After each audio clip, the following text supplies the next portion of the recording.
back. Act 2 the podcast, episode 239. I am back. She is back. We are back. And we back. It's your boy, International Walk, sitting next to the beautiful. Your girl, Tosh, the co-hostess with the mostest. And we back for another episode of us. We hope you guys enjoyed the last episode, which brings us back to a new episode. 10 million listeners. Keep running it up. Keep running it up. We're trying to get to 11 million, but we okay with the 10 million. So keep watching, keep liking, keep subscribing, keep sharing, doing all that good shit. Appreciate you. Let's get right to it. How are you? That's a loaded question. I'm okay. I am good. I'm probably like an 8.5. Just a lot happening this week. Finances, an 8 as always. No, I'm gonna say we're a 7. Yeah, it's been a lot of. A 7. You can only rate 8 is the lowest. I would have made finances a 1. Go lower than 8. Had to spend a lot of money this week, but grateful to God. He continues to bless us. So it's an 8 since he said I can't go lower than a 8. Work is an 8.5. Work is working me on so many different levels. But all is well. Not complaining, just advising. And physically, I'm an 8.5. I'm tired. My body's weary. I've had an extremely busy work week. My feet feel like I'm like walking on. They're not blistered, but they feel like I have to like walk gingerly. I'm so ready to like put them up. I wish I could. I know there are places. I've never been to one. I would like to pay for like an hour foot massage. Like, isn't that called a pedicure? No, pedicure is like getting your they depending on where you go, they do a little bit of a foot massage with your pedicure, but your pedicure is like getting your toenails and stuff taken care of and filed and polished. I'm talking about just a foot massage. Yeah, foot, they can add a little calf in there too. I mean, again, I know places do offer that. I've just never gone for just a foot massage, but it is on my bucket list, like to do like before the year is. I mean, not to say my feet bothering me now, I'm going to wait for 5 months, but it's just something that I would like to do. So yeah, I'm an 8.5 all around, an 8 on the finances, and but I'm grateful. Again, not complaining, just advising. How are you? I'm grateful, blessed, and highly favored. You are. Mentally, I am an 8.5. Finances, I am an 8. Always leave the bucket open so God can keep pouring into. And work. Can pour out. I would say is a 9. Yeah, work's wrapping up. I ain't got much to do there. I don't start new jobs until I come back, so I have nothing to worry about while I'm away. Physically, I feel like a 9. I had great workouts this week. I realized that I'm going to the gym like often every day, and I gotta pay more attention to recovery. Just like the hurting of my body, like after the workouts. Like I don't know what I try to look into cold plunge. Goddamn doctor say no. Sauna, like she said no. Say no. It's like all the things that would help, speed the process up of recovery. It's like a no. So I don't know. I just gotta do more about that. Church lady finger. What? Good stretch. Yeah. Okay. You don't do the stretch. Okay. Yeah, you don't. They have places that are like what is it called? Stretch lab. Yeah. Yeah, a good stretch might help. Mm-hmm. Yeah. What's your highs and lows? What's your ups and downs? Your stops and goes? What's ugly? What's cute? You are cute. My woe, I would say, we had a little misunderstanding this week, and I hate beefing with you. Not that it was like beef. I just hate us not, being on one accord. It always, even more so now because it's so infrequent, it just like throws me off my kilter. It ruffles my feathers a whole lot. And I just don't like it. I don't like when... I don't think it was a misunderstanding. I think you tried to bully me. What? I don't think it was a misunderstanding. I think you tried to bully me. But what do you mean I tried to bully you? How did I try to bully you? I tried. The misunderstanding was me thinking that you had an issue with one thing without realizing you had an issue with an overall thing. Oh, okay. I'm okay. Yeah. I agree with that then. I mean, you cleaned it up. So it's just to say like that blanket statement was like, wow, I don't feel like that at all. Like it was a misunderstanding. But when you say that, then yeah, I totally agree with you 100%. It was a misunderstanding. Yeah. And then I do got a little un poquito beef with you. What? Because how you gonna tell me? It sounds funny even saying like I'm some major creep that I only want you for sex, but then on the other hand, you'll say sometimes I don't touch you enough. Who said that? When did I say you don't touch me enough? No, you haven't said it in a while, right? But you have said it before. And you said I said to you and then that I only want you. Then you said I act like I only want you for sex. Sometimes you do, because you look at things in totality. I look at things on a day-to-day basis. Like, what's the reality that we live in? What are we doing now? Mm-hmm. And through that, my experience, my lens, doesn't see that all the time. Doesn't see what's that? You said doesn't see that all the time. What you said, I Which one? The not wanting me for sex, like the interactions, the us being with each other, unless like especially in the bedroom, it's like if you engaging with me or talking, it's going to lead to sex, or you probably want sex. It's not just a chilled thing. Like now, is that all me? Do you not take accountability for that? Sometimes this is what we talking about. We're talking about you right now. We're talking about you right now. Okay. We're not talking about me. I'm okay. just talking about the stuff that you initiate. That's all. We can talk about me afterwards, but right now, let's not mix. So I'm able to chill, to cuddle, to lay on you, just to be together and relax. When we're in the bed, I'm saying I am able to do those things. Those things for you. You end up with a titty in your hand, then we end up having sex. Not if you're not touching or rubbing or doing something or licking. Because again, you'll get bored with, okay, like, I don't know, you just have thoughts in your head and you're laying there like that's, I don't know why you're trying to make me seem like I live on Mars, like I'm not telling the truth. Like I live with another woman or something. Like no, I enjoy having sex with you. I enjoy being physical with you. I enjoy showing you physical touch and all that kind of stuff. But to imply that like you're some piece of meat and I only want you for sex, like I don't think that's an honest statement. I'm the one who can just chill and cuddle and lay up. It may not be an honest statement because feelings aren't facts, but it was an honest feeling. Oh, I received that. I received that. So that was very well stated. I received that. There you go. So that was my woe. We're better now, right? You good? You good. Okay. But my woe, I just hate, one thing I do appreciate, and I guess I'll make that my wow, is that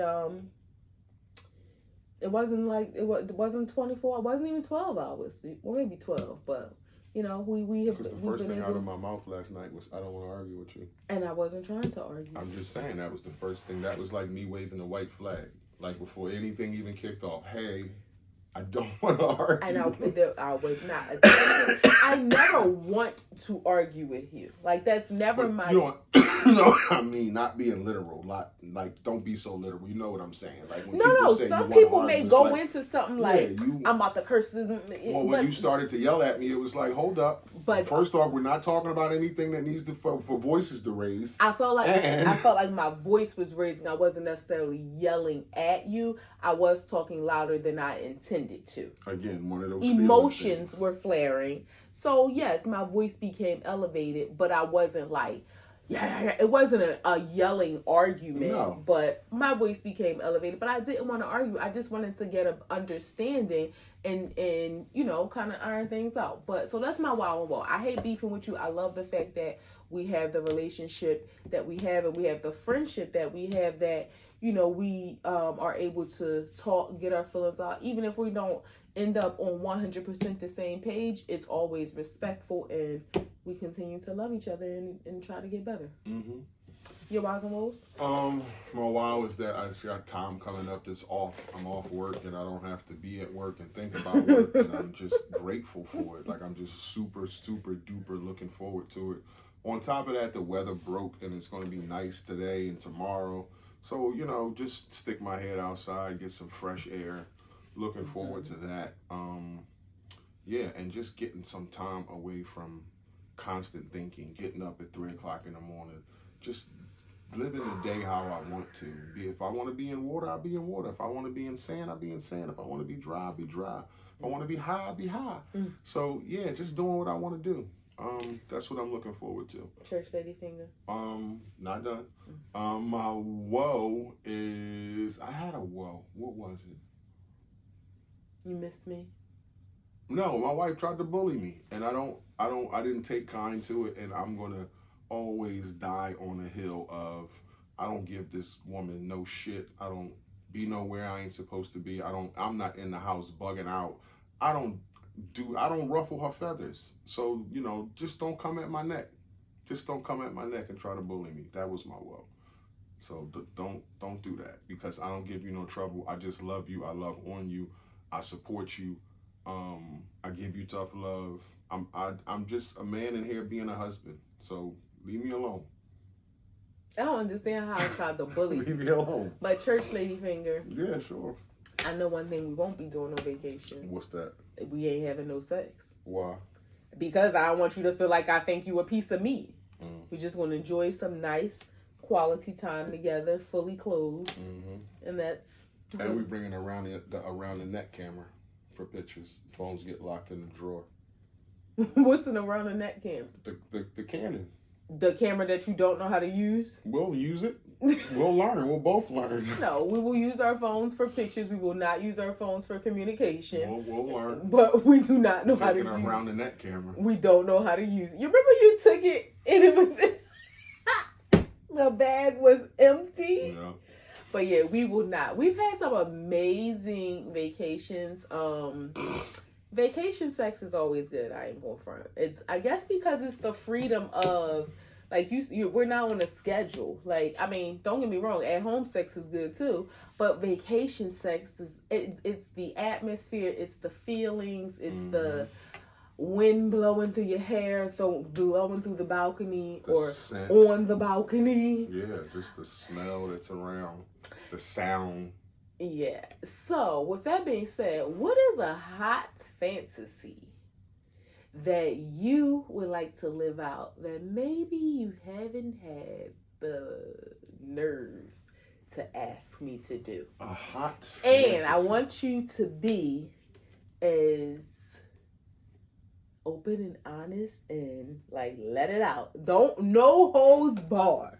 But you want me to make up something, because you know I'm not a threesome guy, so I'm not gonna say I wasn't thinking I that. want to fuck you with another woman or some shit. Like, I know I don't. That's not my bag. Probably to have outside sex. We've done We that. did on the pier. Yeah, we did. I was about to say in the fog. We did, and we almost got caught by a 12-year-old. That's another. That was the whole bad story. part. Yeah, was not intentional. There was nobody around at the time. It was fog. She just popped out the fog. Yeah. Yeah. So we didn't see. I can't. I'm gonna have to think about that. Like a fantasy. I don't really. We've done a lot, and we made movies. That was a fantasy of mine. Let's make a porno. We made a porno. Actually, we made 2. Yeah, I'm not a threesome guy. Voyeurism is your thing. Like, I don't give I'll a shit. answer for I'm about myself. to say I don't give a shit about people watching us I will having answer sex. for myself. I do want to get to a strip club with you. Like, we've always said that over the years, and then I kind of like, yeah, you wouldn't want to see me in a strip club. You know, just in that environment. But so, you know, that's probably a bucket list thing to be like, let's go to a strip club, and what's the rules? What's the ground rules? Because I don't want to leave in trouble. What rules would you give me? Well, I don't think I have to give you any. I don't think you're gonna eat box. No. So I don't gotta tell you that, right? That's not. I don't gotta put that on the rule sheet, right? That goes without saying. Okay, We can skip that one. If you licked a nipple or some shit, I wouldn't be mad. If you licked a nipple, you touching ass, you touching some titties, I wouldn't be mad. I don't have to tell you you're not gonna kiss no girl, or you're not gonna. You know, I ain't kissing no stranger. Or you're not gonna eat no box. So I don't think I gotta tell you anything. Okay. Well, what's my rules? Well, it's kind of just like, I know you ain't gonna kiss nobody, like on a mouth or anything. Can they lick on me? I would say, yeah, I would just say there shall be no sexual organ interaction. But well, in the sense of like, her hands can't touch yours, your hands can't touch hers. Mm-hmm. Now, I thought that you could rub the girls. If they have on like a bikini, I thought you could, I'm telling the people, I thought you could rub it, not saying that I wanted to, but I see videos and it's like when they bent over and it's right there, but he's like, no, that is not allowed. But I would say like, yeah, no, like, I don't want you touching her coochie and she can't touch you. Now, she want to shake some, now when I say interaction. Could you put it close to my face? You want to smell it? No, I'm just saying, if that happened, what would you say? If it was like right here? No, it just can't touch you. Okay. Yeah, it just can't touch you. I don't want no other coochie juices on you. Okay. Yeah. So did you want to know my fantasy? Yeah. Okay. So you know that like I like voyeurism, AKA creep. Well, not creep. Well, voyeurs are creeps, but go ahead. Well, two different ways. Like. I want to watch people, but I also want people to watch us. Like, I would like to now just you want to put our porno on the internet? No, because that was so amateur. We ain't gonna make a pro one. We good. We ain't got that kind of production. But I mean, we're so much better now. I know, but I'm just... let me finish. I would like to go to a sex club. Not to interact with any other people, just us, but like in front of people, like put on a show for people. Mask or just open face? I would be okay. No, mask. I think I would feel less inhibited with mask. Completely naked? Yeah, I'm fine with that. I wouldn't care. You love my body, so I don't care what anybody else thinks. Okay. Yeah, but I mean, yeah. So that would be like my. Did a bad thing playing in the background? Yeah, the music? I did a bad thing. That would be like my hot fantasy. Like, nobody can touch me. Of course, you're not gonna let anybody touch me. Like, I don't want any. This is not like a swingers club. Well, I mean, I guess it is a swingers club, but we're not there to swing. Well, sex clubs aren't necessarily swingers clubs. That's okay. There might be a section for swingers, but everybody in there ain't sharing. Okay. Yeah. Some people are the voyeurs. Some people like to be watched, like to watch. Yeah, and I don't get that. Like, really? No, it's because like a live porno. I know, but why? In 5 minutes, I'm gonna want to join in or have sex myself. So that's what I'm saying. But in just like watching porno, you watch porn for 5 minutes, and it's like, all right, I want to touch myself or go find you. I'm here. Hey.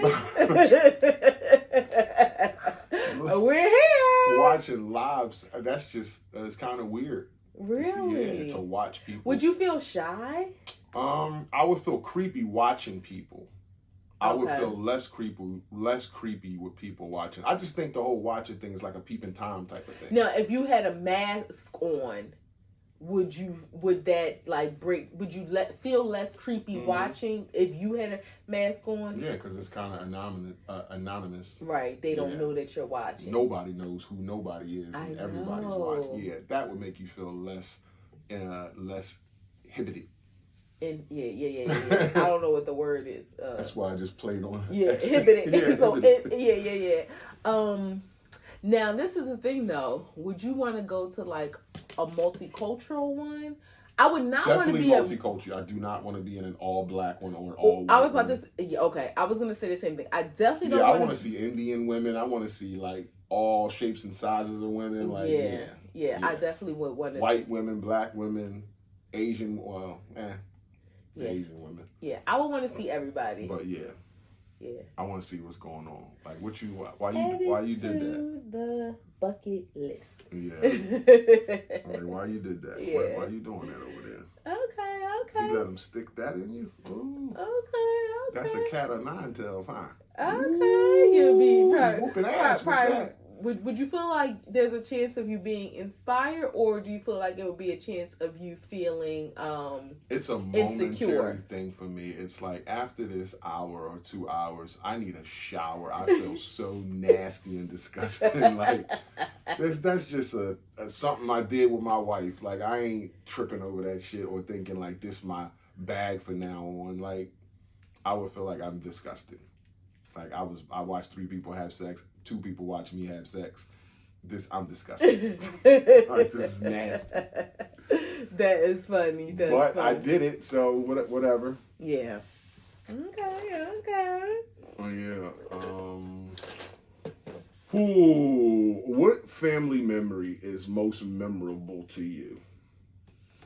Family memory. It's so weird. Because that could be good and bad. Like, you know? Okay. Yeah. Give a bad one. I would say, I remember when we were younger, my grandma's church would always have a trip to Busch Gardens, and we would we would take the bus. Yeah, bus trip. Yeah, but it was like I guess a weekend. There wasn't a week. It would be like, I guess I'm thinking like a Friday to Monday maybe. Mm-hmm. I can't imagine it was Friday to Sunday. That feels so short, but maybe it was. I don't know. But we would go down there, and those trips was always, fun with my grandma. My mom would come. Sierra wasn't born yet. I don't recall. And that was always a good time. So I mean, I guess when you think of family. And then of course we talked about before, like the family block, the block parties on my grandma's street, because a lot of the times that was probably the only time during the year where like all my family would be together. That would we kind of used that as like our mini family reunion, so that was like one of those things like that. And now, as we've gotten older, our trips to Georgia, are becoming like, those core memories that are really awesome. So, that's pretty, Our most recent trip to Georgia is probably, the bad memories of it, but, the good definitely outweighs the bad. Yeah. I would say as a young kid, I remember a few Thanksgivings and Christmases over Nana house. Mm-hmm. And like, I remember them like they was yesterday with my Uncle Phil and my Uncle Freddie. And like just everybody being their cousins, everybody was alive and and kicking. Nana was young, that's relative, but she probably was in her 40s or something. But it was just a fun time, and I remember those few holidays. Also, the school shopping. She always bought our school clothes, and that was always a thing for her to take us school shopping, and it always was a disaster, but fun, because she would give us a limited amount of money. We would always want to go over it, and she would cuss us the fuck out in the store and walk out, and then we would go eat, and then she would buy it anyway. Right. Yep. So it was just the funnest time. But babe, Nana was probably in her 50s, because you got 50s. Yeah, whatever. Yeah. So I was thinking about her age. Yeah. Yeah. Yeah. I was about to say grandparents. I would say. In my family, the grandfathers have kind of been like behind the scenes, real lay low, quiet. So even though I had grandfathers on both sides, the core memories with grandmoms always seem like the best times. Mm-hmm. Like definitely the best times. Low key, I can't wait to become a grandfather. Yeah. Like, not that I want my daughter to have kids, like, just to be selfish, but like it's just something that you get older and you just look forward to, like, a grandbaby. Like, holy shit, I'm a grandpa. Yeah. Again, not that I want it to be tomorrow or next year, but I would like to experience being a grandpa. Like, I would like us just on the strength of my Nana being who she was, like that kind of grandparent who cares so much about about their grandchild. So yeah. What would you want your grandchild to call you? Like, would it be Pop Pop? Would it be G Pop? Would it be Gramps? Pop Pop is cool. Yeah, I would think Pop Pop is cool. Grandpa seems a little old. Pop Pop is cool. Paw. Yeah. We ain't from down the Mason-Dixon line now. You know, Paw Paw. We ain't from rural Georgia. But yeah, Pop Pop is cool. Yeah, both of my grandpas was Pop Pop on both sides. Like, yeah, both sides Pop Pop. I think you would, like, as a grandparent, and they say, like, you just feel like you can do it over again, or, like, you get a second shot at it almost. And again, you can give them back. So it's like, here, let me get the baby. Let me get the baby. Here, let me get the baby. Let me get the baby. Here. Like, passing the fuck off. I wonder if that's why, I'm assuming, maybe that's why grandparents, they have, it's less pressure. You know what I mean? You want the best for the kids. You want it's especially more room for love. It's especially less pressure if your child, who's the baby's parents, are like, on point, like doing what they're supposed to. Now, I'm sure it's a different situation. If I met a lady today at work, and I got a link with her to do what I do, and I'm like, okay. She was like, yeah, these ain't my kids. I'm too old for that. These are my grandkids. And I asked her how many, do I need to help her with? 12. And just to think, and I don't know if they from one mom, but just to think, let's say she got 3 kids, and then they all done left the kids with, but 12, so that kind of grandparent, I think, which the kids may still have great memories, but it changes the dynamic, because now you taking on that parental role. You can't just be the loving, fun grandma. Yeah. You gotta be you the taking care. disciplinarian. You gotta be all that shit. You gotta fill in the gaps. Yeah, but you probably have some can't get right kids. Right, but when you are able to just be step into the role as just a grandparent with less pressure. Now, of course, you probably help out in some ways, either because they need your help or you just want to help. But I think it's just less pressure, so you're able to focus more on the love than the hard stuff. Yeah, so it's a beautiful feeling. Yeah, beautiful feeling. I think that'll be a day and a half. I bring an infant in this house. Yeah.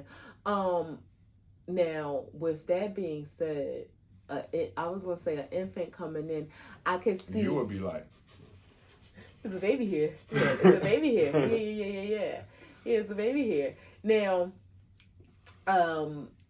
speaking of babies and family and that sort of thing, friends, exes. What about them? Do you think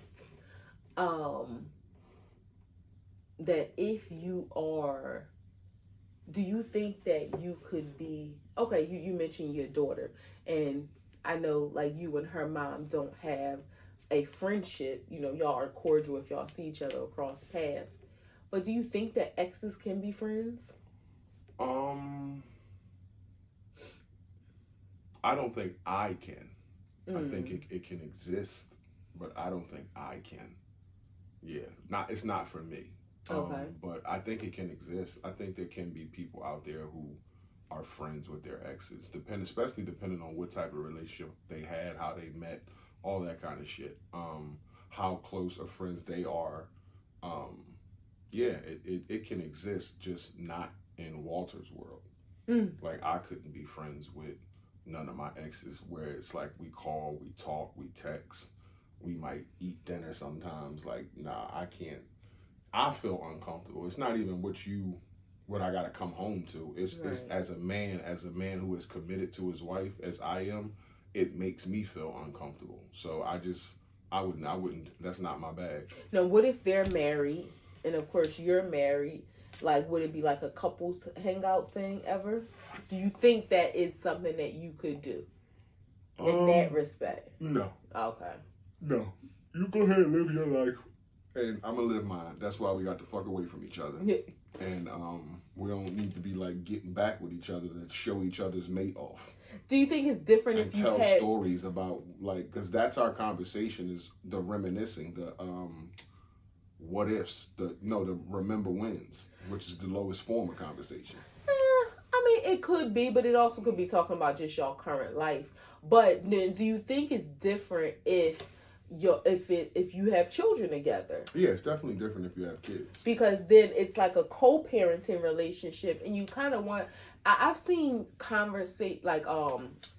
text message conversations posted like on Threads or something like that, where people will say like, my baby daddy, it'll be a woman saying like, my baby daddy girlfriend or my baby daddy wife, that's my homie, or I love her, or I gotta get her something for, her birthday because she look out for my kid. And they'll be texting each other back and forth, and like, let's say the wife will be like, hey, remind me again what size Junior wearing sneakers, and the mom will be like, oh, he says, okay, I'm going to grab him some new sneakers.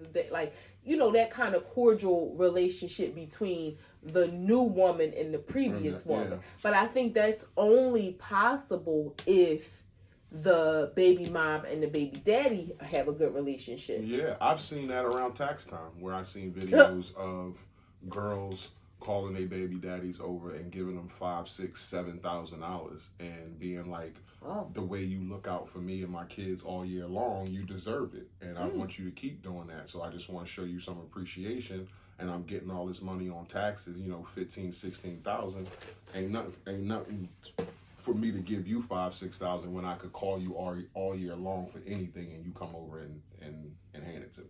Well, so it was like, damn, like that's cool. Like that ain't gonna go down much longer with our current administration, but But that's cool that y'all have that type of relationship where all year long you can count on him, and that's not your man, but he'll come through and drop some money off if you need it, or pay a bill if you need it, and then when you get your taxes, you like, yo, baby daddy, here go 5 stacks. That's what's up, though. I think that's cool. But I mean, even outside of like the financial, I think just being able to have that cordial relationship, especially for the sake of the kids, because I think kids get thrown into the middle of that. Now, I think the worst thing they can see is their mom and dad beefing and arguing. Right. And then they feel like they got to take sides, because they might go over daddy house and really enjoy themselves, have a great time, but they come back, they feel like, oh well, I don't want to let mommy know that I had too much fun over at daddy house. Fun. Yeah.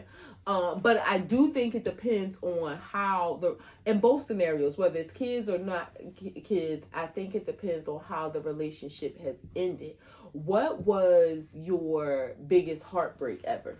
My biggest heartbreak ever. I would have to say it was my biggest heartbreak. Me and you ain't never had no real heartbreak like that where I was. Speak for yourself. Heartbroken. Oh no, I never gave you no heartbreak. Yeah, so I would have to say my first girlfriend, my girlfriend Marquita. We started messing with each other. She was 14, I was 15. So when we broke up, I was like maybe going on 17, and I probably was 17, and she was like turning 16. But I was destroyed. Like talking about a nigga that's like up at night roaming around. Yeah, like roaming around, singing songs in the dark, getting skinny, stalking. Yeah, I did all that stuff. And then I guess you got to get that out your system as a pup, because you don't know no better. And then you like, man, I ain't doing that shit no more. But I do remember being, God willing, 48 next week. I remember the pain. Like still to this day, it was like, yeah, that shit hurt. Like ball you up, make you cry, like just whimpering. You just whimpering. And again, that was my first girlfriend, my first long-term relationship. So, and you couldn't tell me at 15, like, it's my wife, like, we're going to be together forever. Like, this is my boo. And then 2 years later, it's like, no, it ain't. No, it's not. Yeah, you a kid, man. You so impressionable with that shit, love and all that. So, yeah, I would think that was. How about you? I similar. Definitely my first boyfriend. I was 14. He was the same situation. I was 14. He was 15. And I remember. That's a nigga that went upside your head? Yeah, he did hit me one time. You just wanted to throw that out there. Yeah. I remember he was the only man that hit me. It's crazy because I didn't break up with him. We fought, and I didn't break up. But I knew, like, I really tried to fight him, and he was big. But I had to let it be known, like, that could never happen. Put your dukes up. Put your dukes up, though. Oh yeah, you just like that. Just brought back like a core memory. He smacked the crap out of me. I can't believe that. Wow. Yeah. So anyway, I was stupid. I didn't break up with him at that point. I think we probably was like on the outs for like a couple days or whatever. He cried and sorry and blah blah blah. But fast forward, I remember he just called me and was like, you know, I remember like the tides kind of shifting. Things got a little bit weird. Communication got a little bit weird. And then I remember him telling me that he really told the truth. He was like, you know, he had this other girl. Give it to me verbatim. I don't remember verbatim, but he told me, you know, this other girl, they was friends, and you know, he used to just go over her house to have fun. And what he said to me was, like, when I go over there, her mom let me spend a night. Mind you, at this point now, I'm 16, he's 17. So me and her were like the same age. It's like, you know, her mom let me spend a night when I go over there, and I can't spend a night at your house. I lost. Yep. Like, can't compete with spend a night? Like, who is her mom? Who is she? Like, what do you mean spend a night? I could never compete with that. But let me tell you, you can't compete where you don't compare, because guess what? He was still and it was stupid of me. He was still always on my phone, and I'll never forget. He went on my prom when I went on my prom, even though we weren't together. And somebody that I knew went to school with her. She went to Dobbins, and I remember she told me the girl had one of our prom pictures. And was like going around school asking people, did they know me? She was mad that her boyfriend went on a prom with this girl. And she was like, yeah, you know, such and such and such and such. She had this picture of you. So she was still jealous. But I was devastated. Like, that shit crush you when you're young. And the crazy thing was, I remember, as weird as it sounds, despite what our relationship is now, like, my dad and I were close when I was a teenager. Like, my mom and I weren't. And I remember I didn't tell him right away. I probably waited for, like, I don't know. In my mind, I'm thinking it's like 2 weeks. It could have been like 2 days. And I remember just, like, busting out crying. Like, I'm not going to say his name. Like, such and such broke up with me. And, like, being devastated. You talking about sick? Yeah. Heartbreak is like one of the. Especially when you first experience it. I have always said this since I was that time. I would rather you beat me up than break my heart. Yeah. It's like that non-physical pain hurts so bad. And it's weird because you think now, like, okay, I'm years out of it. But even at the time when you're months out of it, you'd be like, dang, I thought I would never feel normal again. And it feels like you will never not be sad again. and when you're young like that, your heart is so naked. It's like you don't have no chinks in your armor. You just so raw because you thought you was in love. So you threw your everything you felt about love, about this person was like, this my boyfriend, this my girlfriend. And when that shit falls apart, you don't know how to handle it. Yeah. You don't know how to. That's when you see a motherfucker lose 20 pounds. You're like, damn, bro. Or you go home. You can't eat. Like, because you just want to sleep and cry. Cut the lights on and put sad songs on to cry. Yeah. Like, on purpose. Not like they just came on the radio. Like, I got a tape that I'm going to put in just so I could cry for 3 hours. You know what's crazy? Crazy. It's weird when you hear people, when you hear like on the news, they say scientists have proven. Which is like, okay, did y'all spend money to do this? Because we knew. Recently, I saw a story, and I don't know what they did to prove this, but it was a story that said scientists have proven that heartbreak really can shorten your lifespan. Yeah. was like, that. duh. Yeah. Like, we know. And not to be morbid, but we've heard I remember a story of a couple who were married like 70-something years. They died 18. Oh, okay. It was less than 24 hours. The wife died and then the husband died. Mm-hmm. Like, you can't tell me that heartbreak doesn't break your soul. It's almost like your system just checks out. That is the other part of me. My heart was beating. This person has became part of my heart. So when they stop, what am I doing? What am I doing here? Where am I supposed to go? The duality in that, when you say like your body just gives out, your heart just check out. Some people actually have fight in them, and it's like, I'm a fight and I'm fighting and I'm fighting, and say like, your wife had passed or something, and they tell, hey, dad, it's okay, you can go, mom passed, and they just be like, going. Mm-hmm. And it's like all that fighting they was doing, staying alive day by day, even though they was old and bedridden, the second you told them it's okay, you can go, they just let go. Like, they just stopped fighting. Yeah, I saw someone I knew from my past today, and their mother passed away a few months ago, like early, I'm gonna say like maybe, I don't think it was 6 months ago, but earlier this year. And, I asked, like, how their dad was doing. And they mentioned, it was like, he's holding up. And they said he wants to remarry. And they were saying he's 76 years old. He was married to his wife 52 years. And they said, I know he misses her.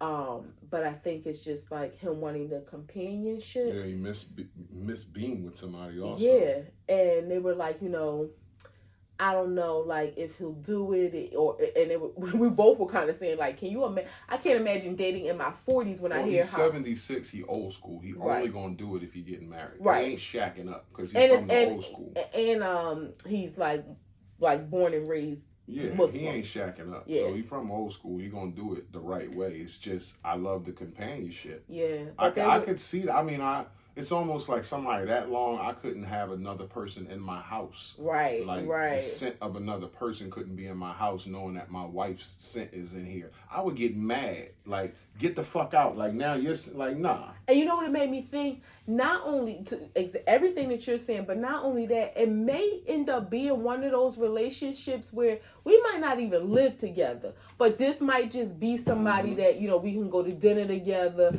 we can talk on the phone, we can go, to the 4:00 early bird special at the diner, like companionship. But because of our old school mentality, we're going to be married and do it. But you might not be welcome in this space because you can't fill these shoes. No. But I'm going to allow you to stand next to these shoes. You know what I mean? Like, it could be. But I just thought, like, wow. Like, it's very respectful. It's not like, I'm just going to be out here slinging anything at this age.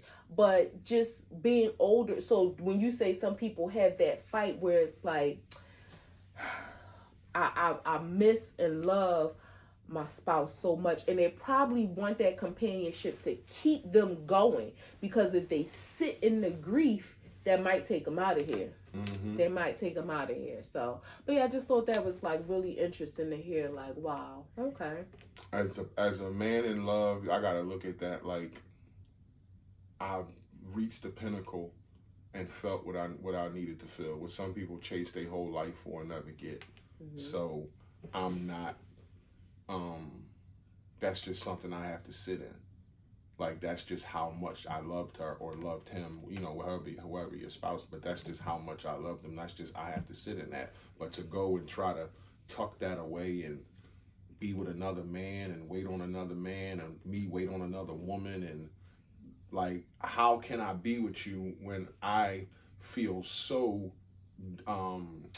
detached and disrespectful to my wife for me doing the things for you that I used to do for her? Like no, I couldn't do that. Like, I just couldn't do that. And maybe some people you ain't never been in love like I've been in love. I mean, Lenny Williams, he said it. So maybe some people think different, and they could, but can you imagine how many, after 52 years, how many times you gonna get called the wrong name? Because that's just what they used to say. So any woman stepping into that, you gotta know what the expectation. And to be in that space, like motherfucker been living here for 30 years, they wife passed or they husband passed, and another motherfucker come in this space, and it's like, you better not move a vase. That's where he sat on the couch. That's where she sat. This is her stuff. These are her bags. Nah, like none of motherfucker coming here 10 years later, that shit still to be the same.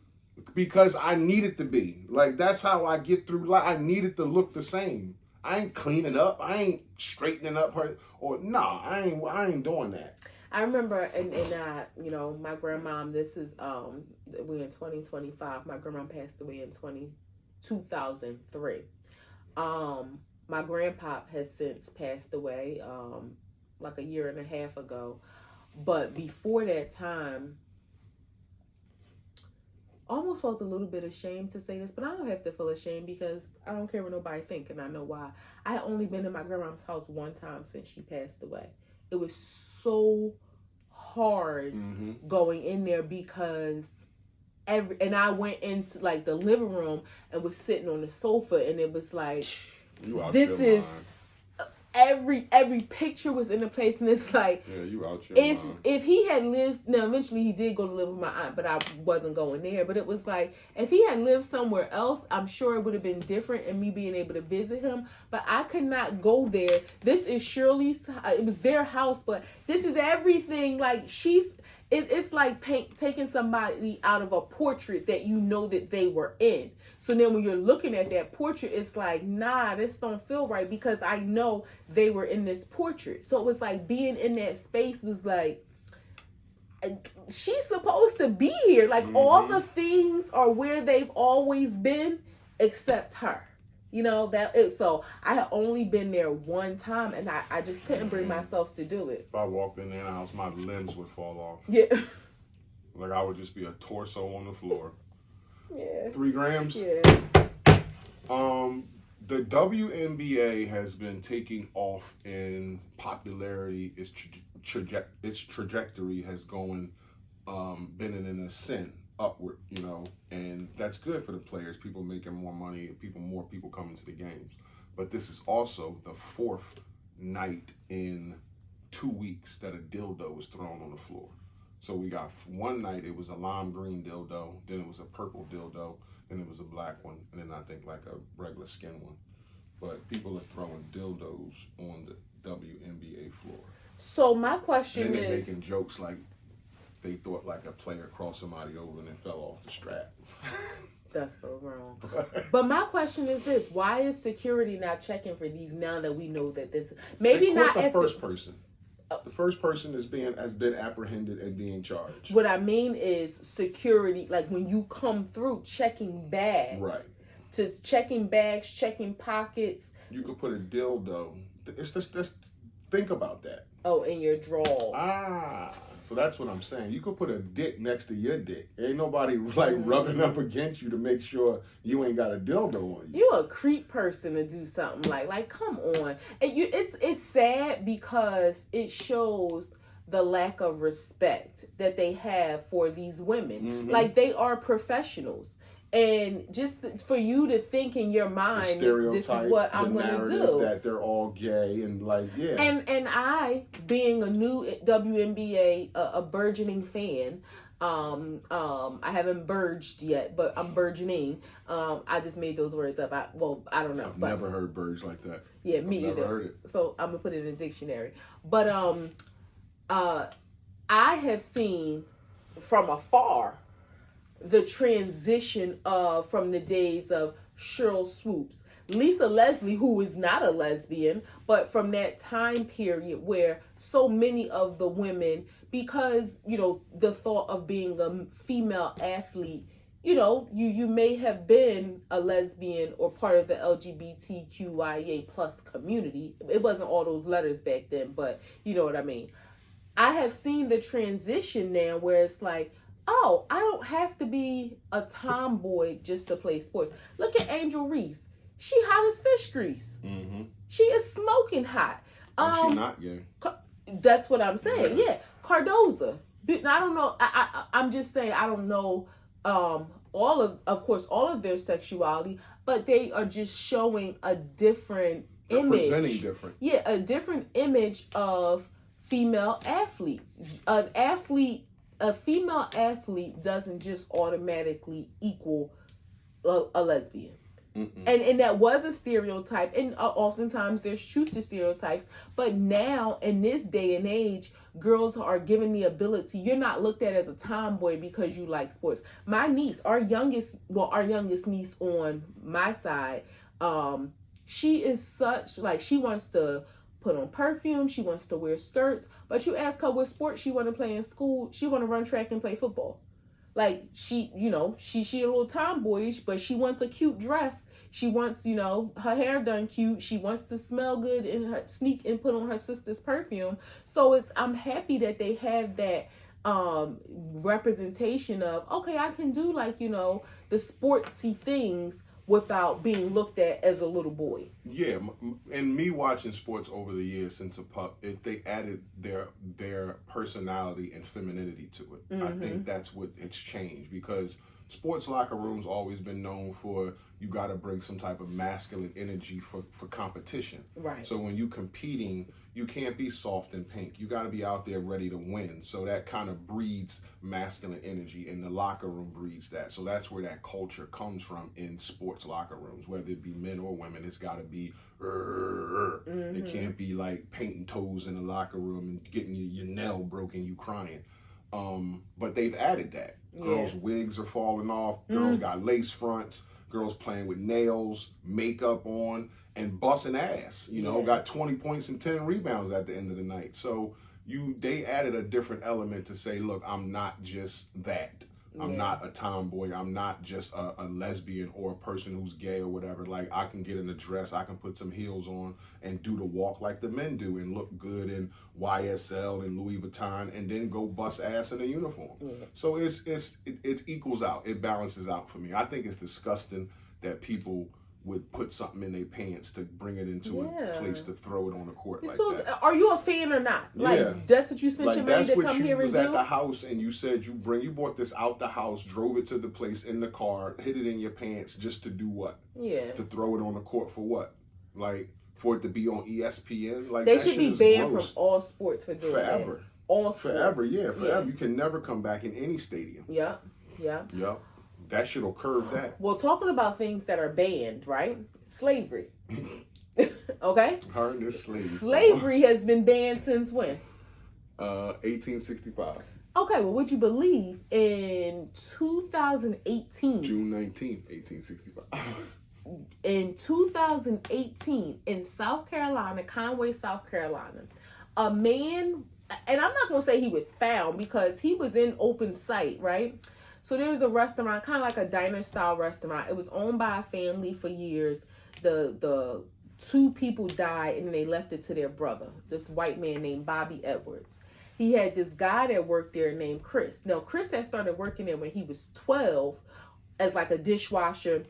He had some intellectual disabilities, so he ended up dropping out of school. He started working there full-time as like a cook, helping out, whatever. Even his family back in the day, like, it's so weird. Generations of both of their families were the owners and then worked there, and then it got to these two. So long story short, this guy had Chris working there. They expanded the restaurant and added like a little apartment on the back. It really was like a room because there was no kitchen, no windows or anything. So he told Chris, you can live there or whatever. And Chris didn't have a car. He figured, like, all right, if I live here, I don't have to be late for work. I don't have to bother nobody to drive me here. I'll, stay here. His uncle used to work with him, and his uncle quit because he knew, like, they wasn't getting paid right, but Chris didn't want to quit. He had some disabilities, so he figured he wouldn't be able to get a job nowhere else. He's good at this. Well, the man started making him work every day, Monday through Saturday, from 6 a.m. to 11 p.m. Well, that's 6 days a week. I'm not finished. Okay. And on Sunday, they closed at 2, so he worked from 6 to 2. He had him working more than, like, almost 100 hours a week, and no days off when he was sick, whatever, and he wasn't paying him.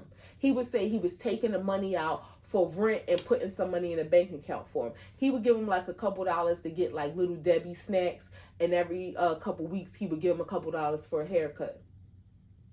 He used to, and he was mean to him. He would berate him in front of the other employees. Would see this, would berate him, call him the N-word, and one time he ended up slapping him. His mom would try to come. He didn't have a cell phone, mind you. This is in 2018. He didn't have a cell phone, but his mom would try to call the restaurant to talk to him, and the guy would be like, "Oh, he busy. Oh, he can't talk," and would hang up. The mom would come there, and the guy would be like, "He don't have time to be lollygagging." Mind you, the restaurant was across the street from the police station in the courthouse. But the owner, he had like a good relationship with the police. So the guy, again, he was a little slow. So he was scared because the guy used to tell him, "You say something, you tell anybody, you know the police, my friends, I'm gonna hurt," like threatening him and stuff.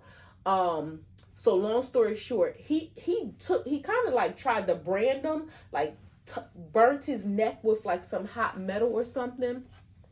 One of the employees like doctored it up or whatever, went home, told her mother-in-law about what happened. The mother-in-law came to the restaurant, ended up getting the NAACP involved. The court tried to not make it a big deal, but they pushed the issue. So the guy ended up getting charged, and I think he got 10 years for it's crazy because they didn't even charge him having a slave. They didn't even charge him with assault. They charged him with a labor law, which held a bigger sentence than like the assault charge, like working, like holding a person hostage and making them work or something like that. Basically, he was charged with a federal labor law, which held a greater sentence. But he kept this, and the guy's like, he was in court. He was saying he finally feel free, but it's like 2018, South Carolina. But what makes me think, I seen somebody post whatever saying, "I wonder how many houses I pass." It says, "Am I the only one that ever thinks when you pass the houses, how many of these houses are holding people hostage in the basements?" And you just think, in this world, how do we know, like, especially in like the deep South and stuff like that? Somebody in the comments on this story said, "I have family members that still for 30 years work on a plantation down south."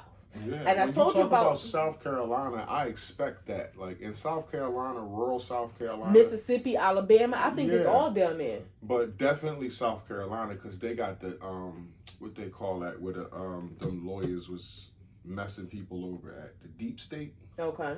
Remember when we watched that documentary of that lawyer dude who killed his wife? Oh yeah. And it was like family member at the deep state, and the guy was owned the law firm for like 140 years or some shit. Yeah, down there, I'm not surprised in those type of towns where it's 2,000 people, 1,000 people, rural South Carolina. Yeah, I'm not surprised. Yeah. They probably still got white and black water fountains down there. I had a colleague tell me he went on a family reunion down in, I think he might have said, I think it might have been South Carolina or maybe Georgia. And he said he was so uncomfortable because his family all lived on this land where like the plantation was from years ago, and they worked the land, but kind of like indentured servitude. And he was like, their mentality was like, "Oh yeah, we get to live here, but we don't really pay nothing because we work during the day." That's called brainwashing. And he lives up here in New Jersey. He said it was so uncomfortable listening and hearing them talk, and just how comfortable they was in this scenario. Like, what do you mean y'all working the land? Like, y'all working the fields and that pays your... I thought that was outlawed. No. Yeah, so people out here got slaves. Yeah. Next brand? Nurse in... Do you remember where she was from? Palm County, Florida, I believe. Palm County, Florida. How I want to say this. She infiltrated a hospital and saw 4,000 patients with no license. You're in the medical... Well, not the medical field, but the insurance field. How does one see 4,000 patients with no license? It's very easy. You find a hospital that has an HR team that is not doing their job, because that's all that happened. They didn't do their due diligence of a background check. Let's back up. You said that's very easy. Well, so I want to explore that. Like, I'm being facetious in saying that. Let me, because I'm about to dig into that. Like, what do you mean it's easy? You have to fill out an application. Don't they check credentials? Can you just say I graduated from this school and they not check? Like, is that what's going on? That's exactly what happened. So in the story, it said when she did her application, she said that, so the nursing, you can graduate nursing school, right? Oh, I graduated nursing school, hoorah. But then you have to take the NCLEX, which is the licensing examination. So you could say, okay, I went to school, did all my classes. If you don't take the NCLEX, you are not a licensed nurse. So you could have all the knowledge, it's like you learning how to drive, but you don't have a driver's license. You can be a great driver. But you are not allowed to drive. So they said they were so impressed. She had great nursing skills. So they were asking questions, and she was saying, first she was saying she was waiting. You do have to, there's different locations. Like when our sister did it, she snuck and drove to like Allentown or something and didn't tell us because she didn't want any pressure. So you got to wait until there's a spot available in a convenient location. Some people drive far. Like if it's one near you and it's not available soon, some people might say, well, I'll drive further out. So you got to wait for a spot in a location that's convenient. So that was first her story. She was waiting to get a spot to take the test. Then it was that, she said she took it and she passed. She just was waiting for her stuff in the mail. Come to find out. Now, I don't know whether she never took it or she took it and failed, but she's not a licensed nurse. So she could have went to nursing school and did all her classes and was amazing, because they said she had great nursing skills, but you ain't licensed. 4,000 patients? So that she probably was I so would want to good know how at long it, does it take a nurse to see 4,000 patients on average? I would want to know that information. How long does it take you to pass for 4,000 people to pass through your hands on average? I mean, I guess it depends. Whether it's that a year, whether it's 6 months, whether it's a full-time nurse. No, I'm saying, but it probably depends. Are you working in an emergency room because you got a flow of people, rather than like working? If you're just working on a patient floor, you got to think, you might got some patients that's there for 3 days, some patients that's there for 3 weeks. So it's probably slower than in an emergency room where it's like popping. Mm-hmm. But that's probably what it was. She just, that is what it was. That's insane. They didn't do their due diligence. That hospital, she's wrong for lying, but that hospital needs to be held liable. Everybody, all them patients can sue for malpractice. Hell yeah. And win something. They can sue individually or put a countersuit together. I mean, you can't really sue if nothing happened bad. But because what are you suing for? Well, if she took care of you, she wasn't licensed. Let's say you had an unlicensed brain surgeon who performed a brain operation on somebody that was successful. You couldn't sue because you're fine? Yeah, because what are you suing for? Bullshit, babe. You could sue for pain and suffering, the agony. What is the pain and what is the suffering? I went through brain surgery. He saved your life. He did a great job. So I'm just supposed to pat me on the back and go home? Well, what exactly are we paying you for? I don't accept that. It's got to be something, but I don't accept that an unlicensed person can perform a procedure on me where they could have killed me. Now, they didn't, but they could have. My life was in danger, and they wasn't licensed. And it happened in this hospital. Okay, that's some bullshit. Okay, so I found out the neighbor across the street don't have a driver's license. He could have killed me. He could have crashed into my car. He could have ran me over. You're comparing apples to oranges. You're not comparing apples to apples. A fucking guy across the street with no license isn't the same as a brain surgeon without a license. All I'm saying is, from a legal standpoint, as far as the law, that doctor can go to jail. But for you, unless you don't have what are we paying you for? I don't know. When we get off this, I'm going to ask Google, can you sue an unlicensed doctor for performing a procedure on you? And without any negative... Yeah. That's a lot outcome. to put in Google, but I'm trying. I mean, don't get me wrong. I would be upset to think like the woulda, couldas.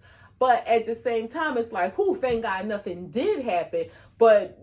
what exactly am I suing for if everything went well? Let's say you had a cancer and the doctor cut it out in surgery where you was like, I didn't want to be cut. I could have had chemo or something. Or put you on chemo and sent you through a bunch of pain and shit where it was operable. And they could have just cut it out and you could have been on your merry way. Then you may have You're still fine at the end of the day. You're still able to sit up and tell your story and I'm fine and I got through it. Nothing happened. I'm still living. But I could have went one way. You may have some legal standing in that sense, but it may be a hard case if you don't have any. You remember what happened to me medically? That son of a bitch made a license over a life that you don't have a license. I think that's somewhere that's wrong. Babe. You remember what happened to me medically? Yes. She was licensed and I was hurt by it.